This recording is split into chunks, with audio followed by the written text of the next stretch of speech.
Picture this, you open your banking app, and for the first time in a long time, you don't immediately feel that knot in your stomach. You actually pause, you look at the number, and something feels different. Not because you're rich, not because all your problems are solved, but because for the first time, you feel like you have a say in what happens next. That feeling has a price tag, and it's probably not what you'd expect. My name is Ben, and I've spent years obsessing over one question. Why do some people seem to naturally build wealth while others work just as hard, earn decent money, and still feel perpetually behind? The answer almost always comes back to one specific number, a threshold that most financial content completely ignores.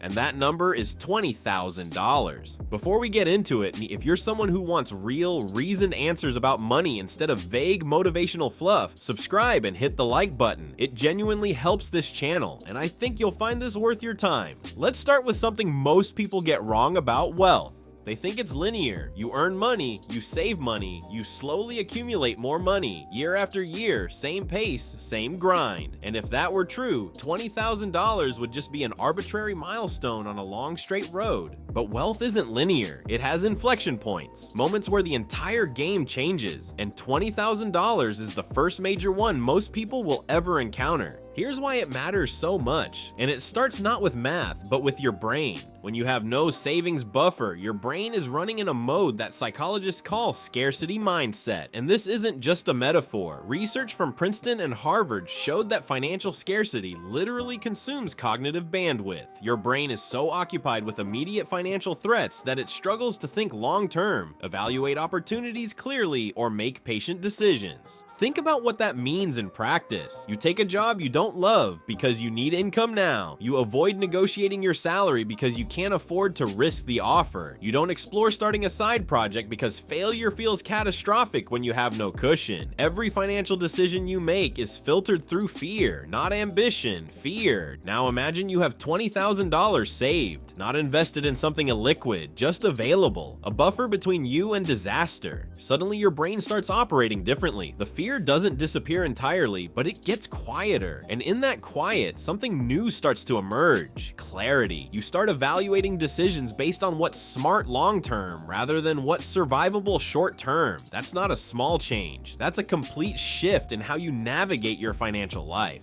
Now let's talk about the math, because this is where it gets genuinely exciting. Suppose you're saving and investing $1,000 per month with an average annual return of 8%. Getting from $0 to $20,000 takes roughly 19 months, almost a year and a half of consistent discipline. That first stretch is the hardest, slowest, most discouraging part of the entire journey. But here's what changes after you cross that line. Your second $20,000 doesn't take another 19 months. It takes about 17. Not because you're working harder or saving more. You're doing the exact same thing. The difference is that your first $20,000 is now generating returns alongside your contributions. You've added a second engine to the machine. The third $20,000 comes faster still, and the acceleration keeps building. By the time you have $400,000 invested, that same $20,000 milestone, the one that took you 19 months at the start, now happens in roughly 5 months, automatically, without you doing anything differently. This is compound interest in its most tangible form. It's not magic, it's just math that takes time to become visible. The problem is most people never stay patient long enough to see it kick in, because the early stages feel pointless. But getting to $20,000 and staying there is what earns you the right to experience the second half of that curve.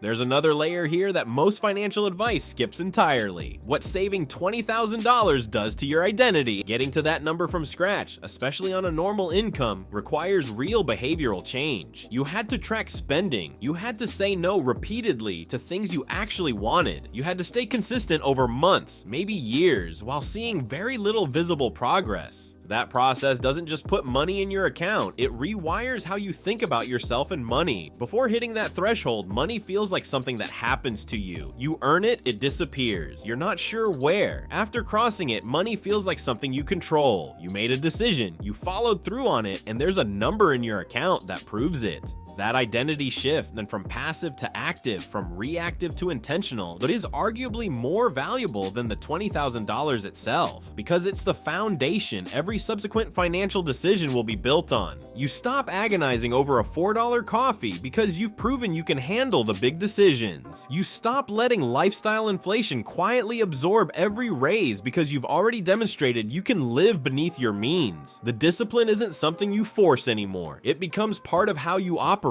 Let's talk about your career, because this is where $20,000 has an impact most people never anticipate. When you're living paycheck to paycheck, you're not just financially vulnerable, you're professionally vulnerable. Your employer, consciously or not, has leverage over you. You tolerate things you shouldn't tolerate. You stay quiet when you should push back. You accept the first offer because the alternative, being without income, is genuinely terrifying. $20,000 changes the dynamic entirely, and with a few months of expenses and savings, you have what's sometimes called foxes you money. Not in a reckless sense, but in the sense that you can say no when no is the right answer. You can walk away from a toxic situation without it being a financial catastrophe. You can take time to find the right next move instead of scrambling for any move. And here's the interesting thing, you usually don't even have to use it. Just having that option changes how you carry yourself at work. You negotiate differently. You advocate for yourself differently. You take on harder projects because you're not afraid of falling short. That energy is visible and it tends to get rewarded. The confidence that comes from financial stability creates professional outcomes that generate more financial stability. It's a feedback loop, and $20,000 is what starts it. Now, here's the warning, because this is where a lot of people blow it.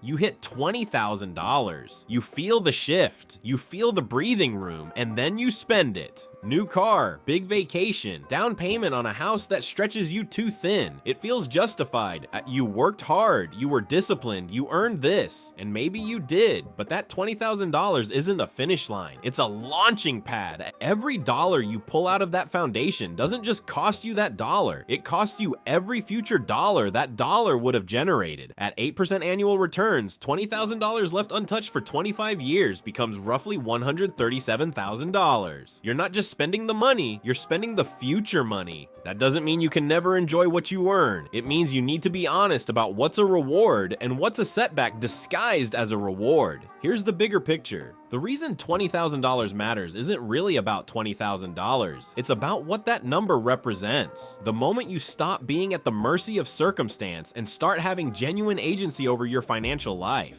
Below that threshold, every unexpected expense is a crisis. Every opportunity that requires capital is out of reach. Every career decision is constrained by desperation. Above it, the same events become manageable. The same opportunities become accessible. The same decisions become choices instead of reactions.